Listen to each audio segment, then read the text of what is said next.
So today we will be discussing about examination of ear. So if there is any perforation in the tympanic membrane, then you have to describe about the perforation. So you have to describe about whether the perforation is central, a central perforation being a perforation in pars tensa where the margin of the perforation is made by the remnant of tympanic membrane.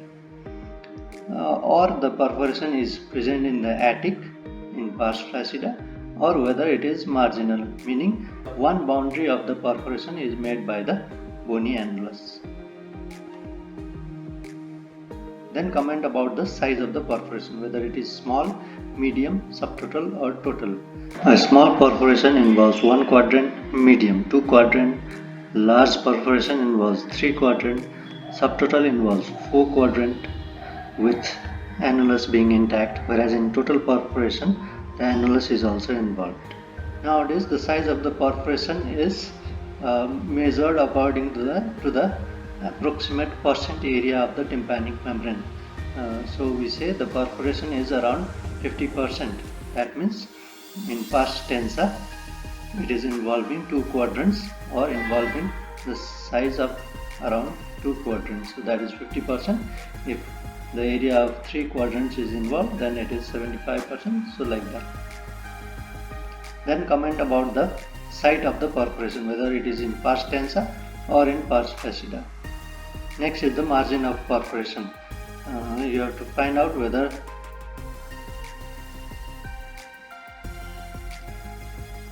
next is the margin of perforation. This would help you to differentiate whether it is a acute sort of perforation or a chronic condition. If there is healed margin, then it is chronic otitis media and the perforation is a permanent perforation, whereas in cases of acute otitis media or in traumatic perforation, the margins are not healed. In cases of traumatic perforation, the margin would be irregular. In case of tubercular otitis media, there would be multiple perforation in the tympanic membrane. Next, you have to examine the mobility of tympanic membrane. So mobility of tympanic membrane, it is tested with Siegel's speculum. I'm going to assess the tympanic Normal membrane tympanic mobility membrane is mobile. by pumping So some here you air see the into Siegel's your ear speculum canal attached to and the checking the movement of the otoscope tympanic and membrane on as I do that. giving pressure to the tympanic membrane with the help of the bulb. Assess the tympanic membrane mobility So with by Siegel's pumping speculum, some you are air giving into pressure your of ear canal air here, and checking and the you see movement the of the mobility of tympanic membrane as I tympanic do membrane. that. So it is a normal tympanic membrane. The mobility is restricted in cases of otitis media with effusion, adhesive otitis media, ankylosis of vascular chain, and eustachian tube dysfunction. In cases of atrophic segment of tympanic membrane, the tympanic membrane may be hypermobile. Now comes the examination of middle ear. So when tympanic membrane is semi-transparent, some structures can be seen through it. In case of perforation, you have to check the status of middle ear.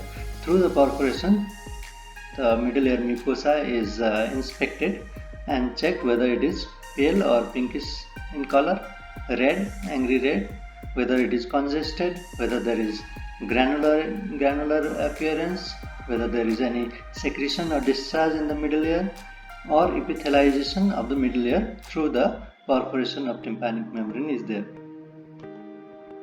You should then look at the ossicles. You will be able to see the malleus, and if the perforation is posterior, then you may be able to appreciate the incudostapedial joint. If the perforation is anterior, then you can see the eustachian tube opening. In posterior perforation, you may also be able to see the round window. An oval window is covered with Stapes footplate.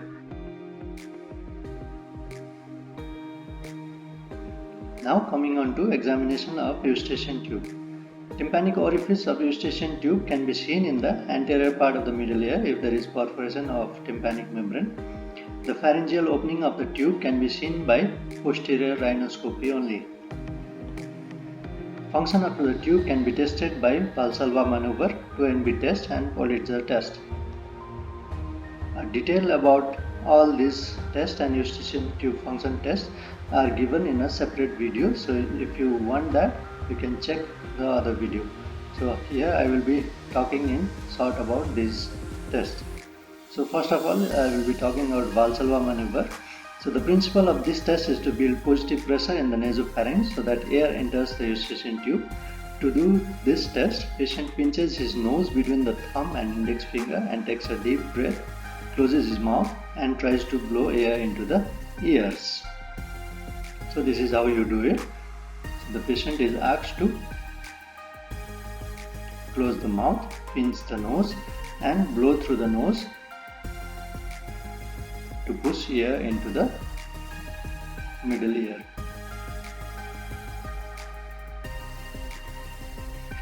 If air enters the middle ear, the tympanic membrane will move outwards, which can be verified by otoscope or the microscope. This can also be confirmed by asking the patient whether there is fullness in the ear or not.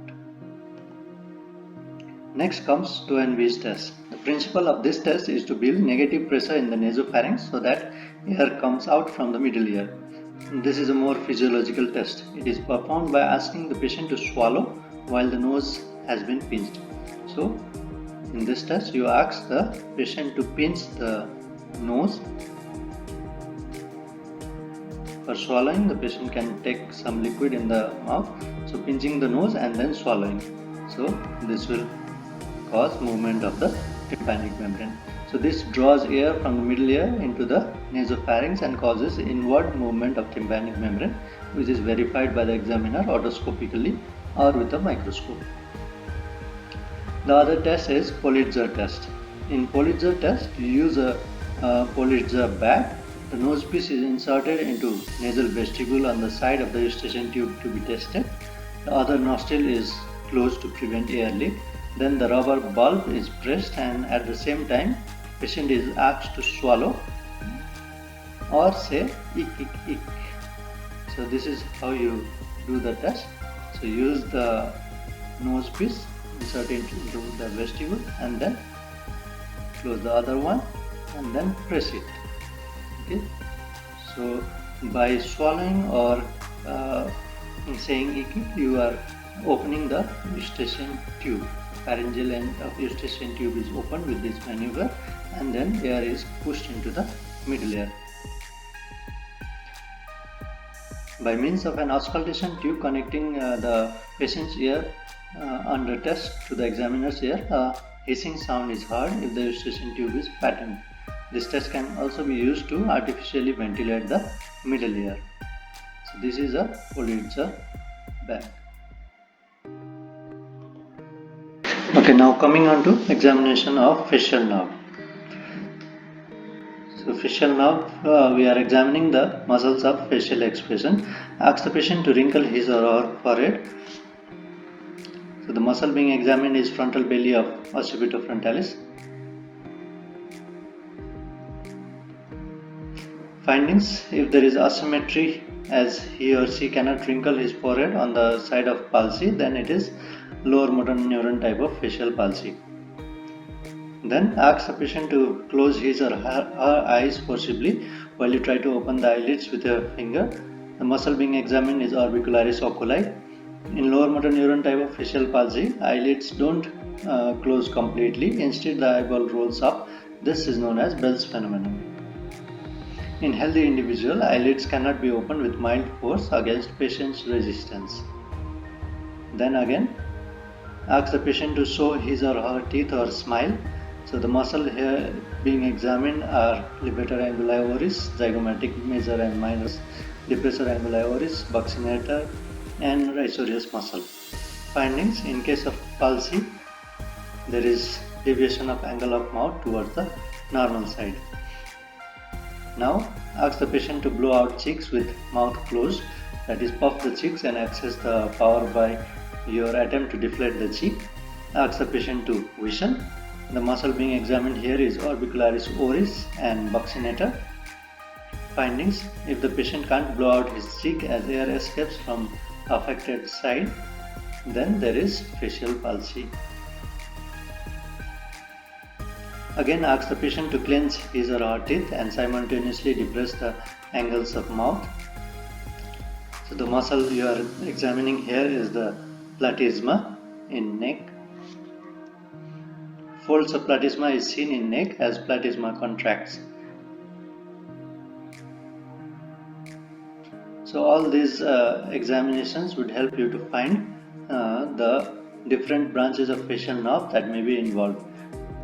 The 5 terminal branches of facial nerve which are being examined here are temporal, which you are examining with wrinkling of forehead, zygomatic, which you are examining with closure of eyelid and with facial muscle expression.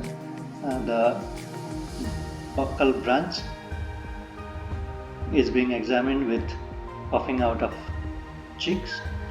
Marginal mandibular is being examined with depression of the angle of mouth on smiling, and cervical branch is being examined with examination of the platysma. So here you can see the examination of facial nerve in detail. You look up towards the ceiling and raise your eyebrows. Look for wrinkling of the forehead. Now can you show me your teeth like this? Again, look for asymmetry. Now close your eyes and don't let me open them. Test power by gently trying to overcome eye closure. Now can you blow out your cheeks for me, please? And hold them out as I try to press them in. Try and push air out through the patient's lips. Thank you. Okay, now we proceed into the functional examination of ear.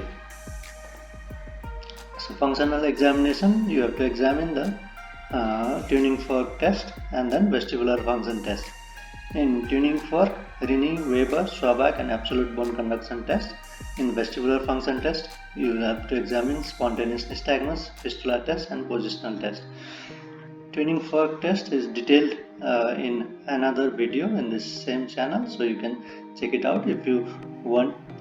So starting with the tuning fork test, Rini test. In this test, air conduction of the ear is compared with the bone conduction. So there are two methods of doing Rini's test. One is threshold or duration comparison technique, in which the vibrating tuning fork is kept on the mastoid of the patient. The patient signals when the sound ceases, and then the examiner moves the vibrating tuning fork over the opening of the ear canal around 2.5 cm away and parallel to the axis of the external auditory canal, and patient will indicate if the sound is still heard. So this is one method, and the other one is loudness comparison technique. In this, the vibrating tuning fork is kept on the mastoid of the patient. Patient signals if the sound is heard, then immediately the vibrating tuning fork is moved over the opening of the external auditory canal. If sound is heard in the external auditory canal, then the patient signals that, and now we ask the patient to compare the loudness, which one was louder. So Rini test is called positive when air conduction is longer or louder than bone conduction. It is seen in normal person or those with sensorineural deafness. Negative Rini, where bone conduction is more than air conduction, is seen in conductive deafness.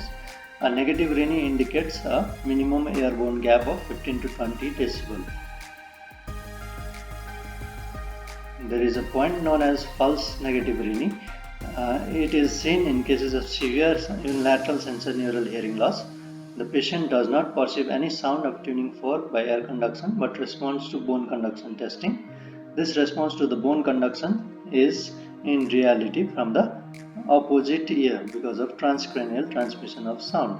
So if this ear is not working, then while doing bone conduction test, the patient perceives sound from the opposite normal ear. In such cases, correct diagnosis can be made by masking the non-test ear with Baroness noise box while testing for bone conduction. Weber test will further help as it gets lateralized to the better ear in these cases. that is in case of sensorineural hearing loss. So now talking about Weber's test, it is a very sensitive test, and even 5 different dB difference in 2 years can be indicated by this test. In this test, a vibrating tuning fork is placed in the middle of the forehead or the vertex, and the patient is asked in which ear the sound is heard. So normally it is heard equally in both ears. If it is lateralized to the worse ear, then it is conductive deafness, and if it is lateralized to the better ear, it is in sensorineural deafness. In Weber test, sound travels directly to the cochlea via bone. Another test you have to do is absolute bone conduction test. Bone conduction is a measure of cochlear function. In absolute bone conduction test, patient's bone conduction is compared with that of examiner, presuming that the examiner has normal hearing. And so external auditory meatus of the patient is occluded by pressing the tragus inwards to prevent ambient noise entering through air conduction route. A buzzing tuning fork is then placed on the mastoid process. When the patient no longer hears any sound, the same tuning fork is quickly shifted to the examiner's mastoid of the same ear to compare while closing the external auditory canal with tragus. In conductive hearing loss, the patient and the examiner hear the fork for the same duration of time, whereas in sensorineural hearing loss, the patient hears the fork for a shorter duration than the examiner.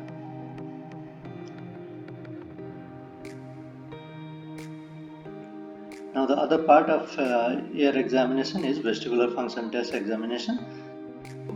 In this we will be starting with spontaneous nystagmus. So to elicit nystagmus, patient is seated in front of the examiner or lies supine on the bed.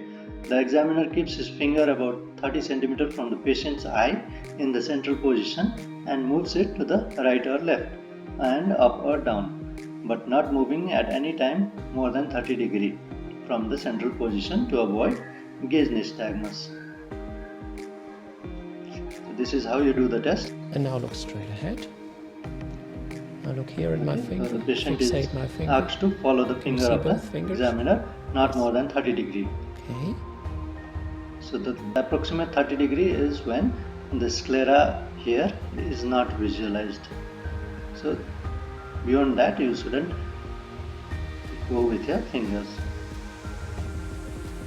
Now look here. Okay, so next on the Fixate my opposite finger. side This is an examination of the so-called gaze evil. and check for any nystagmus present or not. So if there is nystagmus present, then there are various degrees of nystagmus. First degree nystagmus is present when patient looks in the direction of the past component. Second degree, it is stronger than the first degree and is present even when patient looks straight ahead. That is, the patient will have nystagmus on looking in the direction of first component as well as when the patient is looking straight ahead. This means it is first degree plus looking straight ahead. In third degree nystagmus, it is stronger than second degree nystagmus and is present even when patient looks in the direction of the slow component. Direction of nystagmus is indicated by the direction of first component. Vestibular nystagmus is called peripheral when it is due to lesion of labyrinth or eighth nerve, and central when the lesion is in the central neural pathways. Nystagmus of peripheral origin can be suppressed by optic fixation by looking at a fixed point and enhanced in darkness by or by use of Frenzel glasses, +20 diopter glass, both of which eliminates the optic fixation. Nystagmus of central origin cannot be suppressed by optic fixation. So the differences between peripheral and central lesion are, in case of nystagmus, the latency in peripheral is 2 to 20 seconds, whereas in central there is no latency. Duration of peripheral nystagmus less than 1 minute, whereas in central it is more than 1 minute. Direction of nystagmus in peripheral is fixed towards the undermost ear, whereas in central the direction can be changed according to the change in position. Peripheral nystagmus is fatigable, whereas central is non-fatigable. Peripheral has severe vertigo, whereas in cases of central nystagmus there is none or slight vertigo. So here are some of the disease condition where the nystagmus is present. So towards the side of the lesion in cases of irritative lesion of labyrinth such as serous labyrinthitis, towards healthy side in case of paretic lesion like purulent labyrinthitis, trauma to labyrinth, section of 8th nerve. Torsional nystagmus is seen in lesion of brainstem or vestibular nuclei and is seen in syringomyelia. Vertical downbeat nystagmus is seen in Arnold-Chiari malformation or degenerative lesion of the cerebellum. Vertical upbeat nystagmus is seen in lesions of the junction of pons and medulla or pons and midbrain. Pendular nystagmus is seen in congenital condition or multiple sclerosis. So this was about nystagmus. Now talking about fistula test. So the basis of this test is to induce nystagmus by producing pressure changes in the external artery canal, which is then transmitted to the labyrinth. So stimulation of labyrinth results in nystagmus and vertigo. This is done by using Seagal's speculum or sometimes applying intermittent pressure on the tragus. The use of Seagal's speculum is similar in case like previously when you examine the mobility of tympanic membrane, but in this case you use Seagal's speculum to give intermittent pressure in the external artery canal, but look at the eyes of the patient if there is any nystagmus or not, and ask the patient whether they are experiencing any vertigo. So positive fistula test is seen in cases with erosion of horizontal semicircular canal, as in cases of cholesteatoma, in fenestration surgeries, in post-stepirectomy fistula, in cases of rupture of round window membrane. False negative fistula test can be seen when cholesteatoma covers the size of fistula and does not allow pressure changes to be transmitted to the labyrinth. False positive fistula test can be seen in congenital syphilis, where the stapes footplate is hypermobile, and in cases of Meniere's disease, where there is fibrous band connecting the utricular macula to the stapes footplate.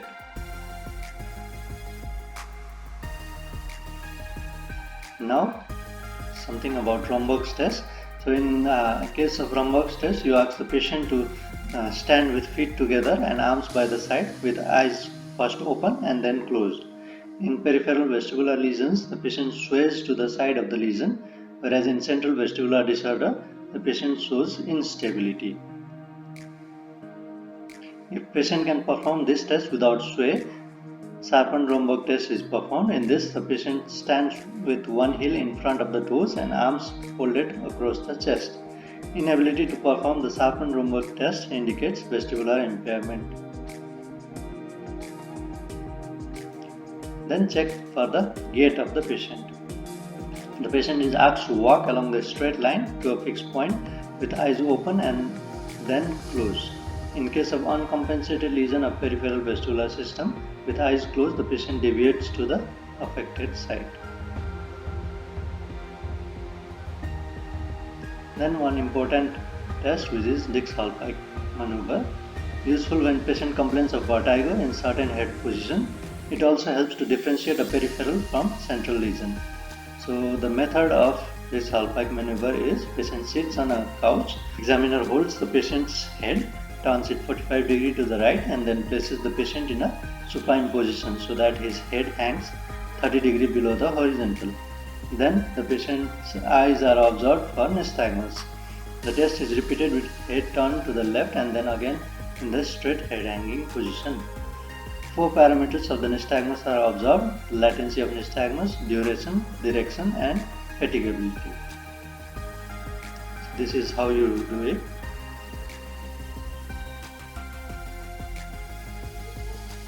See, after positioning, the head is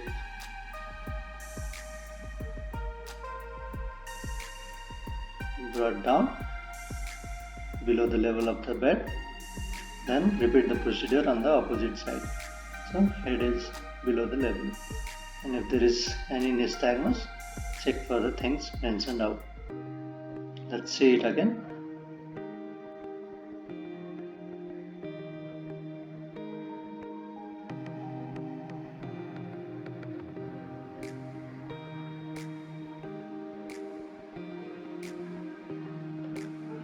Okay, So in VPVV, the vertigo and nystagmus appears have a latent period of 2 to 20 seconds, lasts for less than a minute and is always in one direction, that is towards the ear that is undermost. It is fatigable on retesting. In central lesions like tumors of fourth ventricle, cerebellum, temporal lobe, multiple sclerosis, vertebrobasilar insufficiency or raised intracranial tension, nystagmus is immediate without any latency and lasts as long as head is in critical position. Direction varies in different position, that is direction changing type, and is non-fatigable.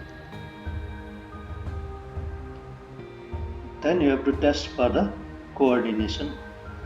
So test for dysdiadochokinesis is by showing the patient how to clap by alternating the palmar and dorsal surface of the hand. So the patient is asked to position the hand like this and position the palm like this.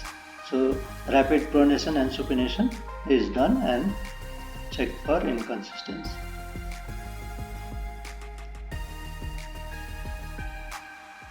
After you finish with one hand, then repeat the test with the other hand as well.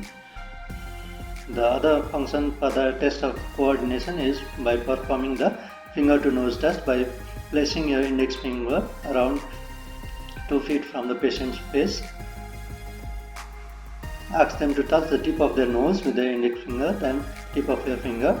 Ask them to do this as fast as possible while you slowly move your finger. So the patient touches his nose and then touches the examiner's finger. Repeat this test with the other hand. Then you perform the heel to shin test.